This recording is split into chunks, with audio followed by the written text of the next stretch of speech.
Well, I think that there's a battling myth that I need to be the most well-rounded candidate or I need to specialize. And that makes, I think, students anxious and parents anxious because there's a lot of talk about finding your passion when you're in the 9th grade. And that's a lot of pressure. I think the college process is very introspective.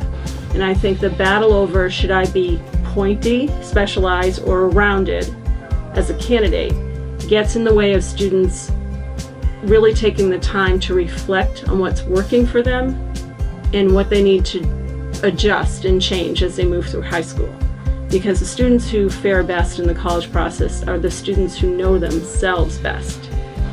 Because they're less distracted about what they believe that everyone out there wants from them. So the idea that there's this rush to test is one of the biggest myths around college admissions these days.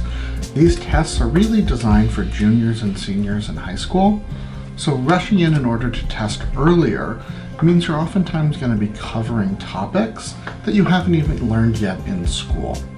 So usually, jumping in to test earlier doesn't lead to higher test scores.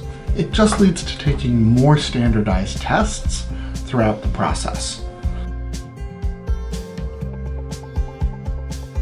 Colleges aren't just looking for students that have A's in their classes. That doesn't tell them anything about how a student works or their strengths in the classroom or their study skills. So colleges look for students that know how to approach information that they've never seen before.